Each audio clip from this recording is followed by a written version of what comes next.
America, meet Senator Tom Coburn.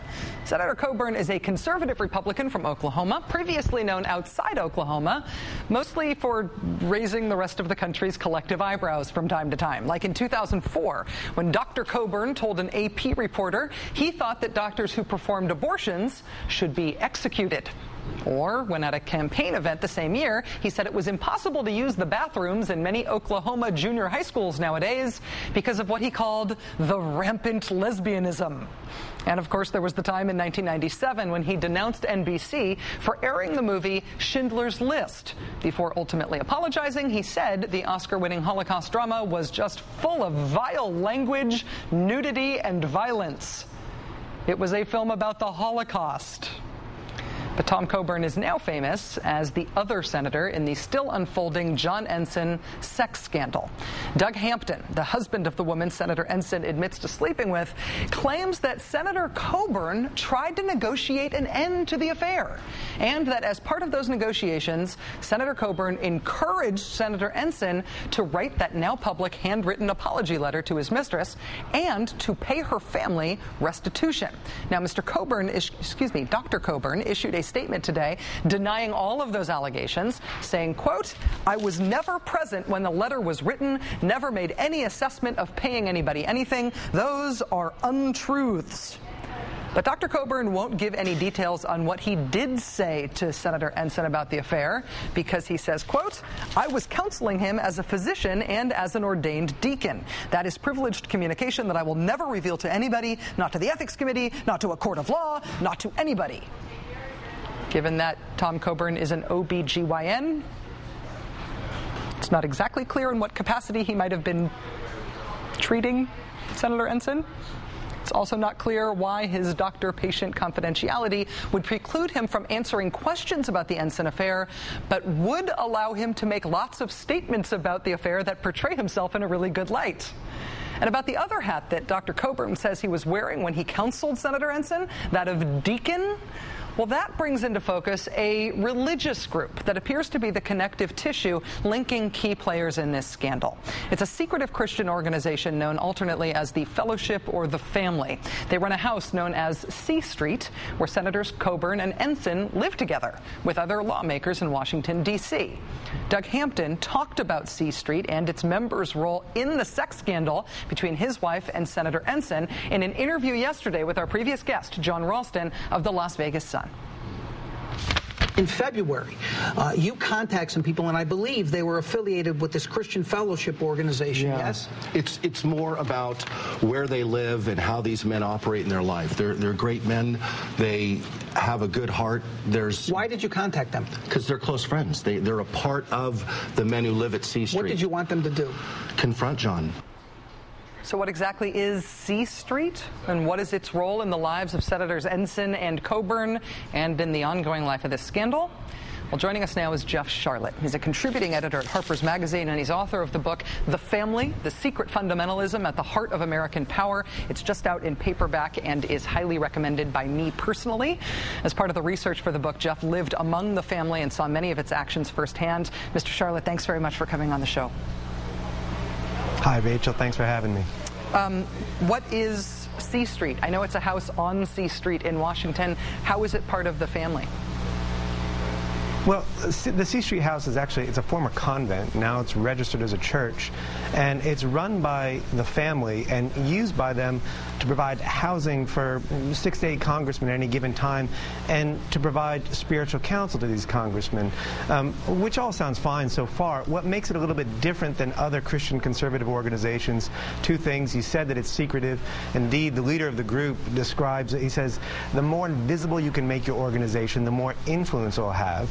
And the other thing is the nature of the influence they want to have. I got to sit in on one of these spiritual counseling sessions between the leader of the family and Congressman Todd Tiahrt when I visited the C Street house. I actually met Senator Ensign there. As the leader of the family was counseling Congressman Tiahrt, who had this very standard bill of issues related to the Christian right, and he said, you've got to have a bigger vision of what we're talking about here. He called it Jesus plus nothing, and he said it's a sort of a totalitarian idea of Christianity. Christianity. And he gave as examples men who he believed understood the way power should be wielded. He actually gave as examples Hitler, Pol Pot, Osama bin Laden, and Lenin. Wow. When I read your book, The Family, when it first came out in hardback, Jeff, my notes on, I write notes in the flyleaf about what I was thinking about it, and my notes about it, I went back and looked, were that it was essentially to promote, it saw its role as promoting American power worldwide, unfettered capitalism, no unions, no programs to help poor people, all with this idea that godly, powerful, rich men should get as many resources as possible personally, and they should just privately help everyone else. That was the impression that I was left with. Was I close? That's dead on the money.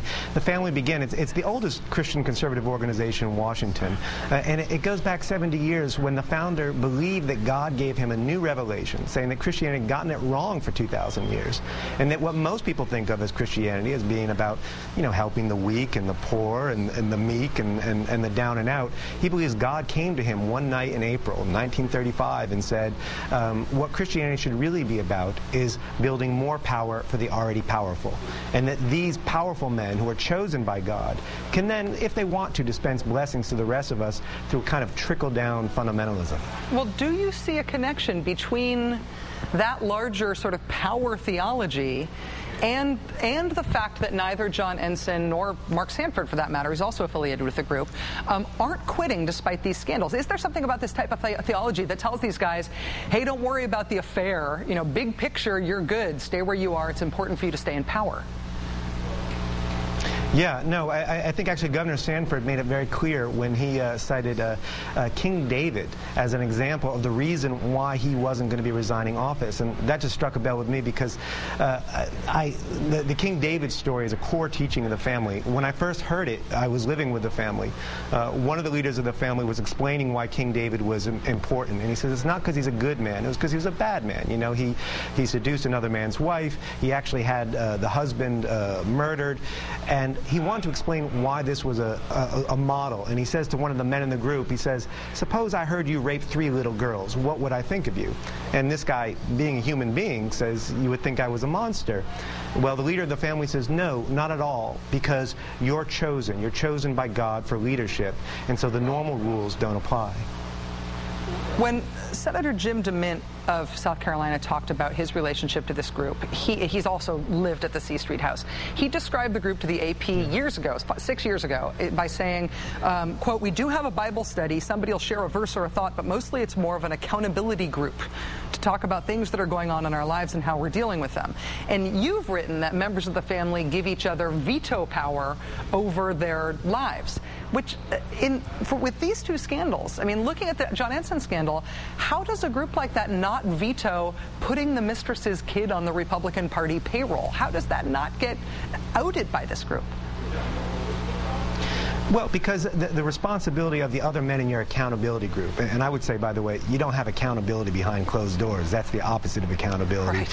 What these other men are doing is they're saying, all right, we're going to look out for you. So it's sort of self-interest by proxy.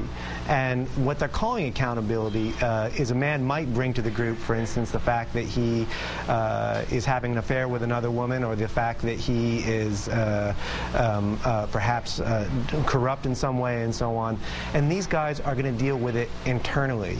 And very much behind closed doors, the leader of the group actually once said, what we do is, he uses pretentious Latin phrase, beyond the din of the vox populi. What he means is beyond the voice of the people. Jeff Sharlet is a contributing editor at Harper's Magazine. He's author of the book, The Family.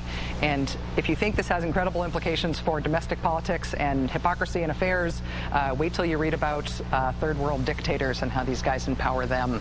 It's an incredible story, and you did incredible work on it. Jeff, thanks very much for joining us tonight. Thanks very much, Rachel.